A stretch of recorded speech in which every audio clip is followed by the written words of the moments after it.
Welcome to my page. Samahan niyo ako magbuo itong nabili kong Shorak. Unahin muna natin ang pagtatanggal ng bubble wrap at karton na nakabalot sa item na yan. At dito na nga sa puntong ito at nag-uumpisa na kami ng aking partner mag-assemble ng Shorak. At sa una pa lang ay nahirapan na kami dahil hindi namin kabisado kung paano gagawin itong pagbubuo nito. Kaya sa puntong ito ay parang sumasakit ang ulo ko at napapakamot na ako. Pabalik-balik nga kami sa paghawak dyan ng dalawang panggilid na yan kasi nga pagkakalam ko yan talaga ang umpisa. Ang problema nga sa picture ay iba naman dun sa original na item kaya napakahirap. Pabalik-balik na nga kami dyan sa instruction pati sa video tinitingnan namin wala pa rin talaga.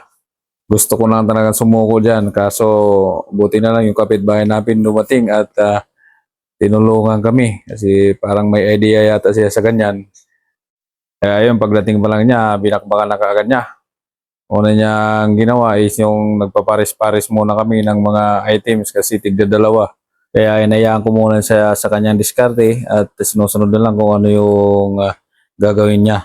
Kaya nung nakita niya na ang diskarte, yan, tinawag na namin yung taga-screw namin kasama hanggang sa nag-umpisa na kami dyan magbuo. Inuna pala namin yung ilalim base doon sa nakita naming video at forma ng instruction or guide sa papel. So ang hirap talaga tingnan dahil yun nga, iba yung item na nasa dineliver kasi doon sa picture. Kaya malilito ka na talaga kung alin ang uunahin mo. Hanggang sa maitayo na namin, ayan na, unti-unting namin nakikita kung paano talaga buuhin at dahan-dahan namin ang ginagawa. Dahil napakasilan ng ano na to, item na to, kunting pagkakamali mo lang sa screw ay mabibiyak yung gilid. Sayang naman dahil manipis lang. Tiyaga at haba ng pasensya talaga ang kailangan dito.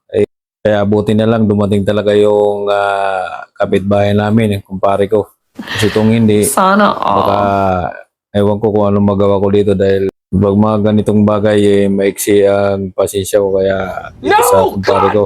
Pasalamat ako dahil nung nakita niya akong nagbubuo ng Shorak ay lumapit siya sa akin. Kaya sa puntong yan, ito, pinakabit na namin yung panghuling layer. Nahirap din kasi inabot kami ng lagpas 1 oras para mabuo namin yung Shorak na yan. May kalakihan din kasi kaya nahirapan din kami. At ito na siya ngayon. Salamat nga pala sa kumpare ko na tumulong sa akin. Kaya kung natapos yung video na to, thank you for watching guys!